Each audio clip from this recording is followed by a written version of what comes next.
ซื้อบ่100 ซื้อทุกคนแม่นบ่แล้วทำไมมื้อนั้นบางคนไม่ได้ซื้ออ่ะทำไมบางคนซื้ออ่ะบางคนตอบบ่มีตังค์บางคนตอบก็บอกฮู้ว่ามันจะขึ้นถ้าฮู้ว่ามันขึ้นก็ซื้อไปแล้วแม่นบ่เราเห็นอีกอย่างนะคำว่าโอกาสอ่ะมันไม่ได้เห็นในทันทีไงมันก็แค่ได้ยินไงวันนั้นอาจจะมีตาบัวบอกตาอยากจะขายที่แล้วลูกตาจะไปปฏิบัติธรรมตาขอขายไร่นึงแค่ 20,000 บาทแต่บางคนก็ไม่ได้ซื้อแต่บางคนก็ซื้อแล้วมือเนี่ยเขาก็รู้สึกว่าหลายคนโชคดีจังเลยเนาะที่มีที่อยู่ในเมืองสวรรค์เดี๋ยวนี้ราคาขึ้นเอามีห้างมาเปิดมีปั๊มน้ำมันมาเปิดถ้าเราซื้อไว้เราก็โชคดีไปแล้วหรือถ้าพ่อแม่เราซื้อเอาไว้เราก็โชคดีไปแล้วนี่ไง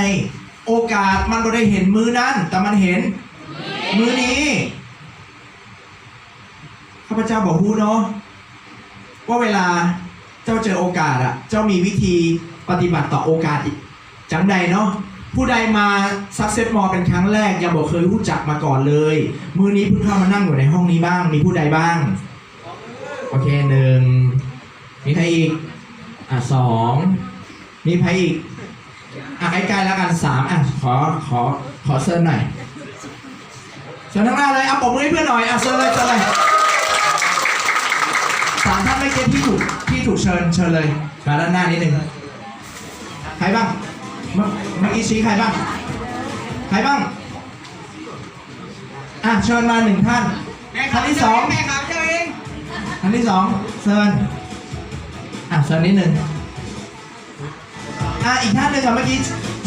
ชี้ใครชี้คนนี้ป่ะอันนี้คนใหม่หรือคนเก่าคนใหม่หมดเลยใช่ไหมเดี๋ยวเรามาดูวิธีปฏิบัติต่อโอกาสกันนะโอเคเดี๋ยวเรายืนตรงนี้อีกคนนึงยืนตรงนี้นะจ๊ะตรงนี้นะยืนแบบเนี้ยแล้วหันหน้าไปทางเนี้ยเซิร์นเลยมาเซิร์นเลยยืนตรงนี้นะเอาล่ะเราจะมา